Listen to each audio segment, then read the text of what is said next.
I can tell you so many reasons why I love Lou Salome. Not only because she created this freedom that women today demand. She created it herself in an impossible period, at a time when women were not allowed to study philosophy. And she also, was the first woman psychoanalyst. At the age of 50, she decided that the answer to the problems that she had thought were philosophical were psychological.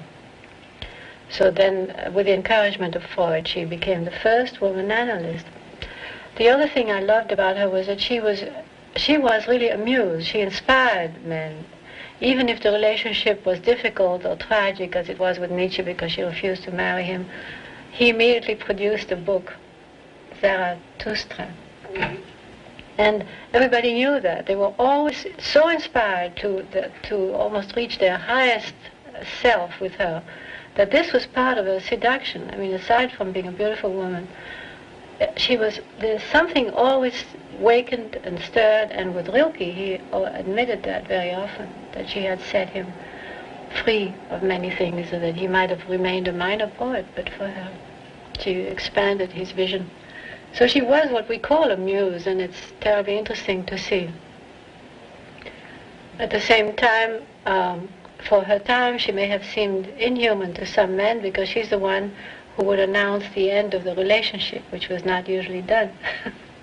And she said to Rilke, now the passion is over, the relationship is over, and she ended it, which was very unusual in that time, for the woman to decide when, at what moment the relationship ended. But to me, she is a heroine who didn't wait for the right time, or didn't wait for other women to think as she did, but just went ahead and created her own freedom. She had no guilt. She also had a tremendous rebellious spirit, which made her almost automatically break all the taboos. She felt all the taboos were wrong. The way the marriage was set up, the way the lover relationship was set up, the way philosophy was set up at that time. Religion, she rebelled against religion when she was very young. That's why I consider her a contemporary heroine.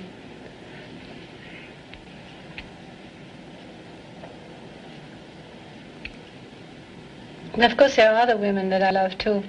I don't know if you know Leslie Blanch's Wilder Shores of Love. The 4 English women who decided to turn their backs on their culture and integrate themselves into the life of the East. And one was, of course, Mrs. Richard Burton. The other was Lady Digby, who married an Arab and led a perfectly Arab wife's life. She was a great horsewoman. She learned even to raid tourist parties. She lived exactly according to her husband's beliefs, washed his feet when he came back from the desert, and was a very beautiful woman up to the age of 70 when she died. Then there was another remarkable Russian girl who ran away from her immigrant life in southern France, emigrated Russians, and lived as a boy with the Arabs, and was a friend of Lyotet, and was considered a link between the Arabs and the French, and they trusted her to exchange messages and understanding. And the Arabs respected her anonymity so much they knew she was a woman, but they never let on to it. And she dressed as a boy, went on the caravans, and died. The astrology announced her death. And there's one case in which they proved themselves right. They said she would die drowned in the desert. And she did die at the age of 24 in a flash flood in the desert. And left a diary, which has not been translated into English either. Oh, there was a 4th one. The 4th one was the cousin of Josephine, the Empress Josephine, and she was stolen by the Turks and put in a harem, and from the harem she caused a revolution in Turkey. So these women show that you can do that anywhere, at any time, any place.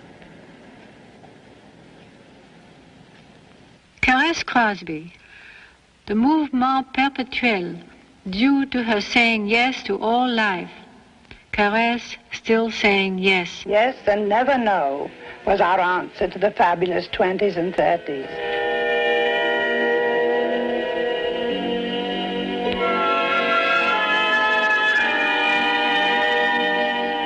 Emlyn Etting seized on the idea of making a film. I always say yes, and so I said yes to Emlyn when he wanted me to be Passion Plus in his movie called Poem 8.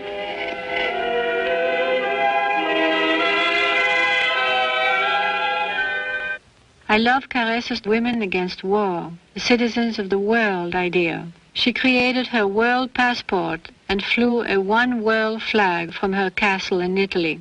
My idea is to create here an atmosphere where the poet and the philosopher and the artist can really give ideas that can lead the world to peace and sanity.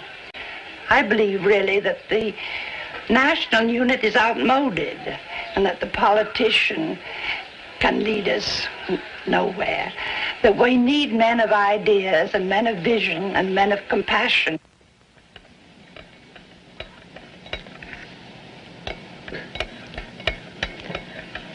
I'm in the midst of working on Volume 5. It brings in all kinds of different themes from all the others. I mean, there is never the same experiences. Volume 5 includes taking LSD for a period of 8 hours, I think, or it lasted even 12 hours. And I was invited to do it as an experiment by a Dr. Oscar Jeniger, who wanted to have a musician, a scientist, and a writer. He thought the writer would be better able to tell what it was like. And I was very curious to see whether there was a world that only the LSD could give me, that I had never penetrated. I'm always curious about an unknown world. So the memory of the LSD is very clear, and I wrote the whole thing out, a long reverie. And then I compared it to see if the images brought on by LSD were similar to images and sensations and impressions I had already described, and I found them in the work.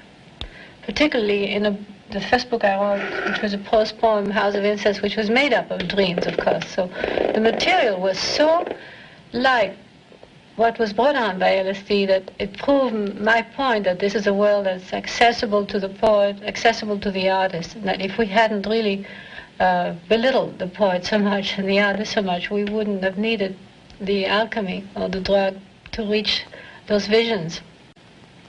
And one of the most marvelous states, which is almost undescribable and probably only happened to mystics, was turning into gold. Suddenly I myself became gold.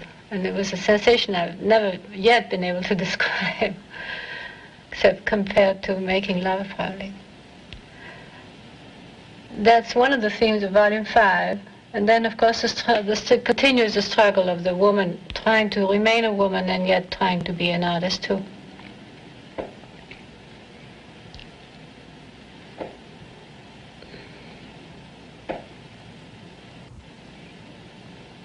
My whole effort in my work, in my life, was to return and reconstruct these bridges that had been violently cut.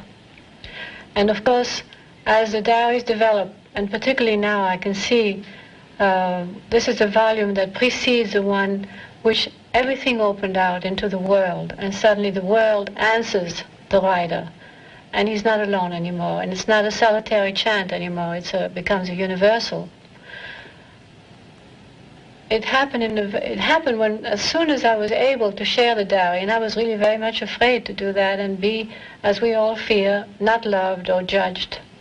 When I overcame that fear and finally did publish them, then I found myself in complete communion almost with a whole world of people I didn't even know existed, who were revealed to me by their letters, who send me their diaries, who really, when they write me, want to be as present, say, as a friend who will come and talk about their life. They feel immediately on a footing of friendship and sharing. They feel that they owe me that too, for me to know them in a deep way. So the last few years have been extraordinary, and I think it fulfills the dream of every artist really is to contact the world and also to rebuild these bridges so that other people also realize that they don't have to be isolated, they don't have to be in what I call the solitary chamber of the neurotic. So the passageways I've tracked down through many ways. One was, of course, accepting the dream as a very eloquent expression of our secret self, which became a very important part of my life and my work. Very often my novels start with a description of a dream. The other was really portraying people and trying to portray them so deeply that you went beyond judgment. You don't pass judgment as you portray. You try to find the motivation for everything they do, which means acceptance. And this must have been